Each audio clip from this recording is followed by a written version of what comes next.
Hello, my name is Sophia. This is for nursing 2910, um, modern day slavery, human trafficking. This is a project created by Allison Pertell, Ryan Amon, Savannah Shepard, and Sophia Calbat, myself. And our focus was commercial sex trafficking of runaways and or homeless females. So we just wanted to give you an overall introduction of what human trafficking was and then go into sex trafficking and all the other different topics we wanted to discuss. So, as we all know, human trafficking is the recruiting, harboring, transporting, providing, or obtaining of a person for compelled labor or commercial sex acts through force, fraud, or coercion. We have a couple of visual aids to help you just imagine what we were trying to put forth. And then we decided to define what sex trafficking was, which means it must involve a commercial sex act. For example, a sex act in which something is perceived and values exchange. One great example of this is prostitution, in which one woman or male will use sexual activities in exchange for money. So, what are the vulnerable populations of runaways and homeless females? So, about 55% are exploited victims are women and girls, and 26 are under the age of 17. About 40% are more likely to be Black, and 26% are white. They seek out super vulnerable victims, so there's always an endless supply of victims, and they have countless number of girls on the street desperate for economic opportunities. There's always an endless supply of people in which they can be human or sex trafficked. So this extreme poverty tends to be the greatest factor on why people do become human trafficked, which is why runaways and homeless females are super prone to being human trafficked at least once, maybe even twice, 3 times in their lifetime. So other risk factors include lack of education, history of abuse or violence, and or family instability. And many of this leads to being a runaway or homeless victim. Many locations they are most likely to be found at are massage parlors, escort services, residential brothels, truck stops on the streets, and hotels and motels. And this is just kind of a visual aid we decided to show about the types of like men versus women and then children of who is commonly sex trafficked or labor trafficked. So tactics and opportunities.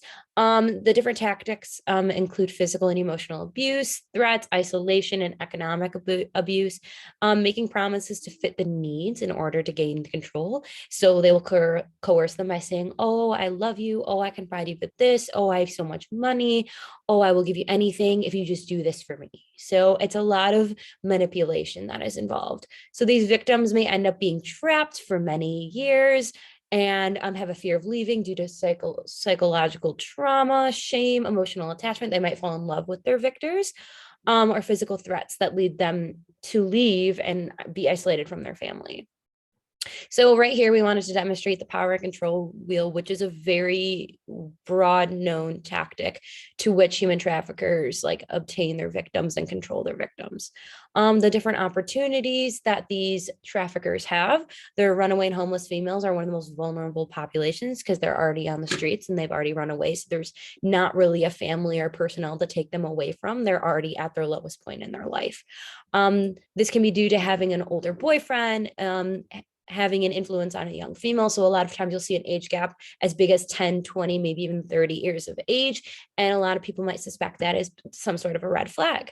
So for the homeless, if they are a younger female and there is no adult caregiver, they might be looking for companionship, someone to look up to, someone to pay their debts and pay for them, someone to give them attention. She might be desperate to take any type of job or shelter that could be put into a dangerous situation. And these traffickers prey on these vulnerabilities to take control, and they like to manipulate. Those are their key modes of operation. They want to be able to control, and they want to be able to manipulate these people. So many misconceptions. Their victims never know they're being trafficked. That's one of the big misconceptions. They can be trafficked by people they know. So, excuse me, I read that wrong. They never know they're traffickers. So, yes, they can be victims of people that are known. Like we've heard many stories of uncles, family members, distant aunts, even like step parents or parents can traffic their own children, nieces, nephews. If they're willing to participate initially, it's not human trafficking. Not necessarily, no. There can be a situation where someone is coerced or tricked and manipulated into doing something, but then they found out what that action actually was, and they're like, no, I don't want to do this anymore, but they're forced and continue to do it. The next one is human trafficking is a violent crime. Yes and no. So there is a lot of physical and mental abuse and kidnapping and forcing, but really most traffickers use psychological tactics. So there's no physical harm, but it's more mental abuse and emotional abuse. So human traffickers, this is the last one, involves moving a person across state or international borders. That is incorrect. You can actually be human trafficked 10 minutes from where you were. You can be living in your own home and be trafficked by a boyfriend, by an aunt, by an uncle, by anyone and anywhere near you. And within your own household, you can be human trafficked. So identification and screening. So we wanted to give this image that human beings are not for sale. So they may have an increased amount of health problems and risks. So these patients may have underlying medical conditions that are due to the lack of consistent treatment and access to proper healthcare facilities and services.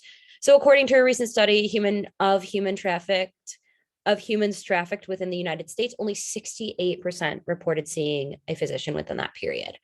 That is a bigger statistic than I personally thought, but it still isn't more than 3/4 of the population who has been human trafficked, which is still a great deal of people who need to be seen. They can be identified due to many mental health problems, such as depression, anxiety, PTSD, substance abuse disorder, self-harm, and suicidal ideations. They may also have many physical problems. So they might have unhealed injuries. So like if they broke their arm and it's not properly healed, they might have injuries that aren't consistent for their reason of visit, or just multiple injuries in general, bruise healings in different stages of healing, dental infections, chronic pain, STIs, and drug overdose. So I thought this was a really interesting picture to show the difference between what people want to see and what is actually seen by these human trafficking victims. As you can see, they're portrayed on the left to be very beautiful, very put together, very skinny, very fit. And on the right, it's just showing all their underlying bruises and damaged and what they physically go through as these human beings. So the identification of these victims of human and sex trafficking can be an unstable living situation, previous experience, forms of violence, or sexual domestic abuse, runaway or not involved, are involved in the juvenile justice or child welfare system. So any kids in juvie, undocumented immigrants, anyone facing poverty or economic need, hence the homeless or runaway females, a caregiver or family member who has a substance abuse issue, and those addicted to drugs or alcohol. So situations that may raise concern for people who are being sex trafficked. Anyone who is presented with an enormous amount of money, gifts, and becomes overwhelmed in a rapid, non-symmetrical romantic relationship. Like I explained earlier, let's say someone is 20, 30 years older and they're showering them with a bunch of gifts and a romantic relationship status. Within like 2 months, they're falling in love with each other. Like that can be a really big red flag. A family member or friend saying they are staying with someone who is not their parent or guardian. A family member or a student who has a relationship to someone who's close to them that they've only seen on social media. That is a huge red flag that we should be teaching our children internet safety today. They show signs of abuse from a family member and a partner that they are living with. So someone who is sex trafficked may want to stop participating in commercial sex because they feel scared or unable to leave the situation. They disclosed that they were reluctant to engage in commercial sex, but someone pressured them into it. They live where they work and transported by guards. They are children who live and are dependent on a family member with substance abuse problems who's abusive. They have a pimp or a manager in the commercial sex industry, or they work in an industry where they may be common to be pressured to performing sex acts for money, like such as a strip club or go-go bars or massage parlors or any of that sort. So on this document, we did include a screening tool from one of the studies by Keltiso. He's one of the doctors on this study. So it gives like a great screening tool that a lot of ERs, it's from one of the journals of emergency medicine that they use for screening in ERs that was developed in 2021. So evaluation and management. So aside from addressing the acute illness and injury, the primary goal of the encounter within the possibly trafficked patients is to establish the ED has a haven from trauma or exploitation and to offer available resources if possible. So that's one of our goals when evaluating and managing these human trafficking victims, to make sure that they actually have a place to go and someone to get in contact with. So they address the social determinants. They try and get them a place to stay, food on their table, try and have a systemic change around poverty, housing, food access, transportation, literacy, education. The nurses are mandated medical reporters for this population. For any reason suffering from a wound or injury, we have to report to the police chief or the head of the police force. And nurses have to report suspected child abuse and neglect, or even suspicions that abuse of a child is taking place. You have to report both, written and verbally. And patients may come in with a constant fight, flight, or freeze when within the hospital. And this is a common state. So they're constantly in that fight or flight response. They're constantly on the edge and they don't know how to get out of that super adrenaline state. And this can lead to toxic stress and more physical and psychological problems in their life. And human trafficking victims may come into a clinic with presentation of physical abuse or unexplained injury, dietary health problems, reproductive issues, so like such as multiple abortions, neurological conditions, GIGU conditions, and substance abuse disorders. So a lot of them will get their women addicted to drugs so that they tell them that if you keep doing what you're doing, we'll give you more drugs. So that's a very common tactic used. On the management of it, so this involves social workers, case managers, and advocates early in suspected cases of human trafficking. They provide services such as housing, shelters, medical services, legal services, and assistance. Multidisciplinary teamwork involves nurses, technicians, aides, physicians, and other healthcare professionals to help improve the patient outcomes. These strategies to alleviate social determinants and eliminate disparities in the premature death rely on coordinated and effective cross-sector collaboration. So the collaboration between the social work, the physicians, the nurses is all super important because it helps establish what the patient needs, how they should be treated, and what needs to be done to help make them better. So the nurses can develop and promote a community level interventions and system-wide changes to better address social determinants of health. This is why education among nurses and between nurses is super important. Do not promise your patients anything because we never know what's going to happen, and make sure that you put the patient's priority first since they are the expert in their own survival. Let them tell you what they want and what will make them feel better, and see if you can do that to the best of your ability. So for patients who accept the assistance, make sure to provide them with a safety plan that includes the current risk of potential safety concerns, help with strategies to reduce the threat of harm, and give them patient options that they can use if they need it. So any resources that we can give them, that either talking wise or distraction wise, is always great for us to do as nurses. So for patients who decline assistance, just let them know that you are here to help at any time, whether it is slipping them that card and their jacket, or give it to them, give them some information like in the bathroom or in a disclosed setting, or talking to them outside, the partner being in the room.